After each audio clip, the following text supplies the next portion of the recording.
Our commission, as I said, it's now 25 years old.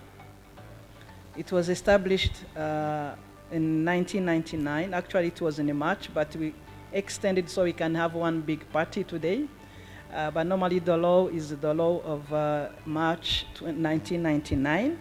Three main mandates of the National Commission for Human Rights. There is that one of promotion of human rights, what we do under education, sensitization of Rwandans or other people living in Rwanda.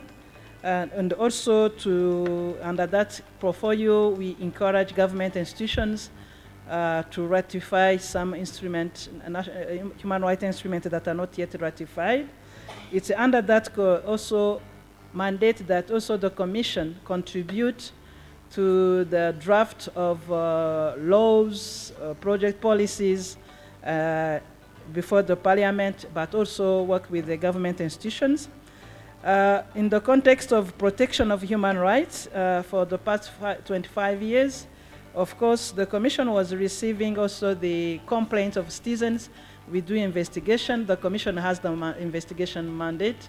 Investigators, so they can also go do investigation and represent the citizen before court in the civil matters. I can imagine in the early days of the life of the Commission, at the moment the country was recovering from mass violence and mass atrocity, and desire for many in the society for revenge, for retribution, and how a commission like this then stands the moral high ground and saying that in reconstructing our society, revenge cannot be the core element of a new society, and how difficult it must have been as a message.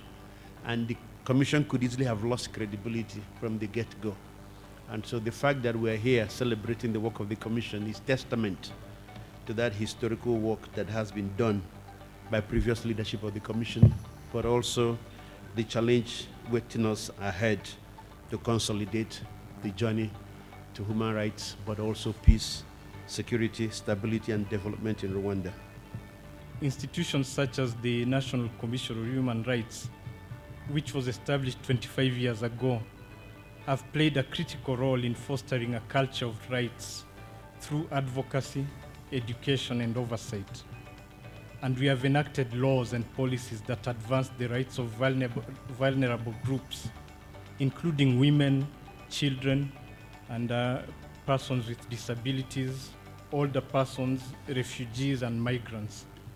For example, Rwanda leads globally in women representation in decision-making, with women holding over 60% of parliamentary seats, and I think we should clap for that. I do commend the National Commission on Human Rights for its 25 years of steadfast dedication to fostering a culture of human rights in Rwanda, but I do call upon all of us, including the National Commission on Human Rights, to think about these emerging challenges and how they can impact on human rights, as well as violations that can occur if we don't deal with these issues. And this anniversary, of course, is a celebration of your achievements, which is a reflection of our shared journey and a recommitment to advancing human rights for all. So let's reflect on these issues today and going forward, so that we can continue protecting the rights of human beings and in a more appropriate way.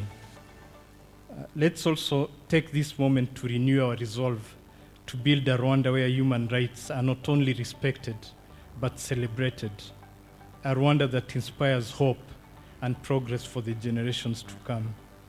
As we mark these milestones, I would extend happy anniversary to the National Commission of Human Rights. After 25 years of the existence of the Commission, and of course, I wish the best to the Commission, not only for the next 25 years, but for always. Our journey in those years was a mixture of easiness of the work, because we knew easily the direction where to go. We were seeing the challenges, And every work or every realization gave immediately results which was tangible and seeable by everybody. So in a sense, things were easy because we could say, well, we are doing well, we are useful. But maybe today, when there are a diversity of objectives and challenges, it can be different. But anyway, the work is always oriented in the same direction: the improvement of the human rights of the population in Rwanda, and the participation of Rwanda in that global work of improvement of human rights all around. Before I start, I would like just to say that to remind the first article of the Human Rights Declaration that all human beings are born free and equal in dignity and right, because this enshrines this is the motto of who we are within the European Union, but also in our partnerships everywhere around the world. So it's a pleasure also to be engaging with Rwanda in advancing this joint aspiration for all of us. So we see human rights as the foundation for peace and stability.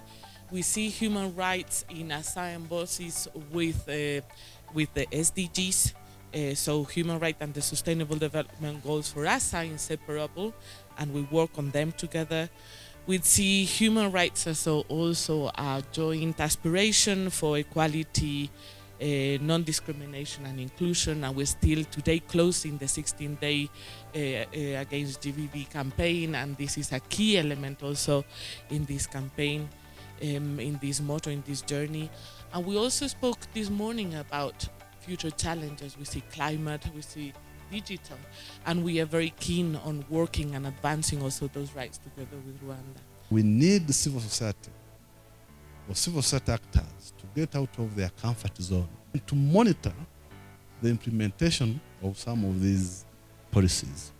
Why should we be seeing GBVs or women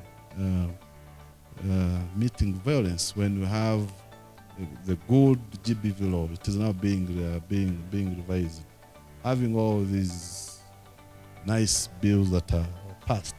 So we need the civil society to be monitoring these policies, these laws, monitoring the policy making process, so that at the end of the day, these policies and laws respond to the needs and aspirations of the citizens.